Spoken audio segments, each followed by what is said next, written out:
नमस्कार। आज हम बात करते हैं सेकेंडरी इनफर्टिलिटी, मतलब कि एक बेबी आपका नेचुरली कंसीव हो गया और दूसरे में प्रॉब्लम आ रही है। जब पहली बार सब नॉर्मल हुआ तो सेकेंड बेबी अपने आप कंसीव क्यों नहीं हो पा रहा, या फिर कोई नई फर्टिलिटी प्रॉब्लम डेवलप तो नहीं हो गई है। अगर आप भी इन सवालों के जवाब चाहते हैं तो परेशान होने की ज़रूरत नहीं है। चलिए आज हम इस टॉपिक पर डिस्कस करते हैं कि हमें कैसे पता चलेगा कि दूसरा बच्चा क्यों नहीं हो रहा और इसका ट्रीटमेंट ऑप्शंस क्या रहेंगे।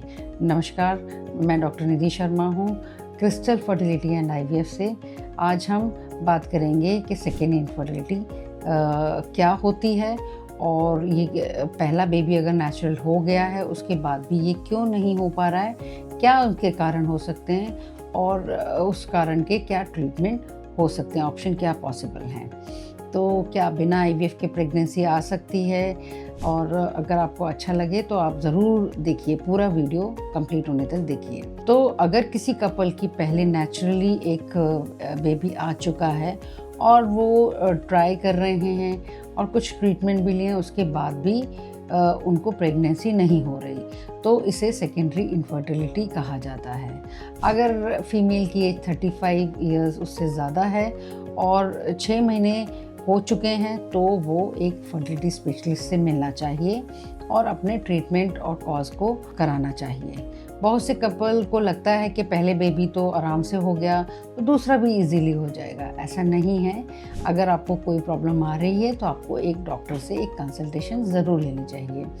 इसके बहुत सारे रीज़न हो सकते हैं, जैसे लेडीज़ में अगर अंडे नहीं बन भी रहे हैं तो उनकी क्वालिटी अच्छी नहीं है या उनकी क्वांटिटी कम है, पीसीओडी की प्रॉब्लम है या फिर एंडोमेट्रियोसिस है, ट्यूब्स जो कि बहुत कॉमनली पाई जाती हैं ब्लॉक्ड हैं, या फिर यूट्रस में प्रॉब्लम है जैसे कि फाइब्रॉइड्स हैं, पॉलिप्स हैं, या ऐसा हुआ है कि प्रीवियस डिलीवरी में सिजेरियन हुआ है उसके बाद यूट्रस में एडिशंस हो गए हैं बहुत सारे, या बहुत कॉमनली पाया जाता है कि हार्मोनल इम्बैलेंस है जैसे कि थायराइड है, बढ़ा हुआ है या ज़्यादा कम है, या प्रोलैक्टिन प्रॉब्लम्स हैं। पुरुषों में क्या होता है? पुरुषों में स्पर्म काउंट कम हो गया है, उनकी मोटिलिटी कम हो गई है, या मॉर्फोलॉजी को ड्यू टू लाइफस्टाइल उनकी ख़राब हो गई है।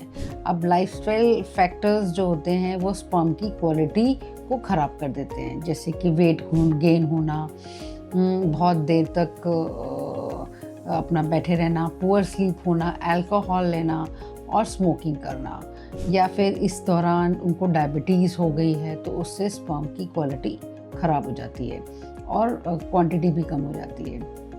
अब इनमें पता कैसे लगाएं कि हमें क्या कारण हो सकते हैं? तो अभी कारण तो जैसे मैंने बता दिया, ये जो आपका लाइफस्टाइल है, लेकिन हम कैसे पता लगाएं? हम टेस्ट क्या क्या कराएं? अब जो फीमेल हैं वो अपना एएमएच टेस्ट कराएं, हार्मोनल प्रोफाइल कराएं जिससे पता चले, एक अल्ट्रासाउंड कराएं जिसमें हमें यूट्रस की कंडीशन और ओवरीज पता चलें, ओव्यूलेशन कर देखें कि ओव्यूलेशन असेसमेंट कराएं कि ओव्यूलेशन हो रही है कि नहीं हो रही है, ट्यूब्स अपना चेक कराएं, एचएसजी होता है जिसमें एक डाई डाली जाती है और ट्यूब्स देखा जाता है कि ब्लॉक्ड हैं कि नहीं। पुरुष अपना सेमेन एनालिसिस करा सकते हैं जिनमें उसमें पता लगेगा कि काउंट कितने हैं, या उनकी मोटिलिटी कैसी है, या उनकी मॉर्फोलॉजी कैसी है। तो अब उसमें ट्रीटमेंट कैसे होता है? जैसे हमने कोई कॉज को पता लगा लिया कि भाई ये कॉज है, तो हम उस कॉज के, अगर ट्यूब्स ब्लॉक हैं तो आपके लिए आईवीएफ है, क्योंकि बच्चा तो ट्यूब में बनता है तो आपको आईवीएफ ही कराना पड़ेगा।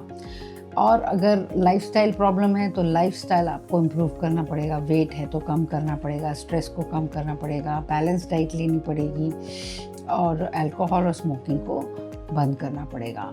एक हेल्दी लाइफस्टाइल आपको डॉक्टर रिकमेंड करेंगे, वो आपको लेना पड़ेगा। अब ट्यूब टेस्ट, अगर ट्यूब खुली हैं तो जो आपको मेडिसिन दी जाएंगी एग बनाने के लिए आपको प्रॉपरली लेने पड़ेंगे।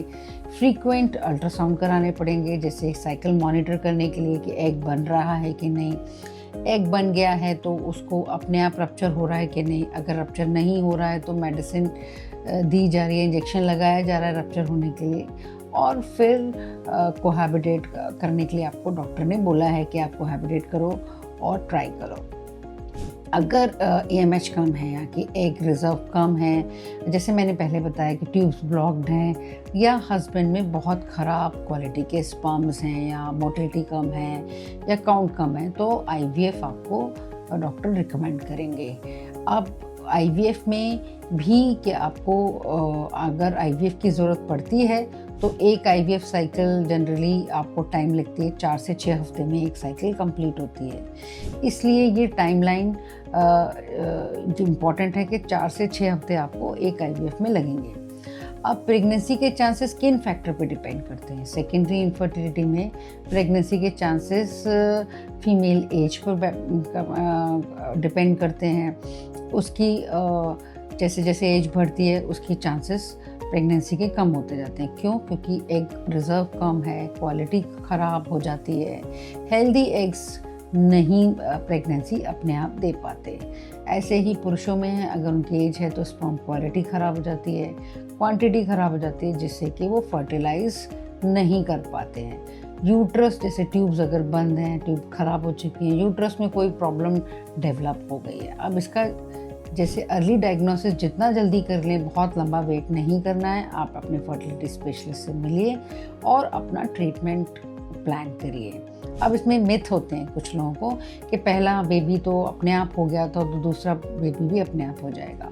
फर्टिलिटी टाइम के साथ हमें चेंज होना पड़ता है, और अगर हमें प्रॉब्लम आ रही है तो हमें एक कंसल्ट तो करना ही है। ये भी है मिथ के प्रॉब्लम सिर्फ फीमेल में होती है अगर दूसरा बच्चा नहीं हो रहा, ऐसा नहीं है।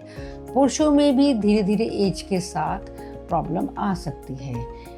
तीसरा है कि एज का कोई फ़र्क नहीं पड़ता, कितनी भी हो जाओ। पहला बच्चा अगर 25 में हुआ है तो 35, 36 कभी तक कितना भी वेट कर सकते हो। ऐसा नहीं है, जैसे जैसे आपकी एज बढ़ेगी आपके प्रेगनेंसी चांसेस कम होते जाएंगे। या फिर कई लोग कहते हैं कि फर्स्ट बेबी तो अपने आप होगा, सेकेंड IVF हम क्यों कराएं? ऐसा नहीं है, कोई ना कोई कॉज होगा आपका, तो आपको IVF कराना पड़ सकता है। सेकेंडरी इनफर्टिलिटी में क्या हमें ध्यान रखना है?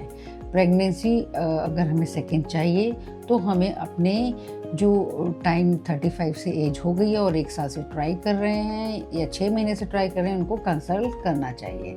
दोनों पार्टनर्स का इवैल्यूएशन होना चाहिए।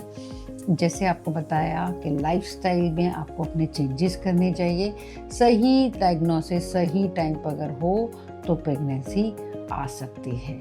आपको मेरा वीडियो कैसा लगा? अगर अच्छा लगा तो लाइक और सब्सक्राइब करिए। इसके रिगार्डिंग कोई भी आपके क्वेश्चंस होते हैं तो आप नीचे दिए गए पते और मोबाइल नंबर पर संपर्क कर सकते हैं। धन्यवाद।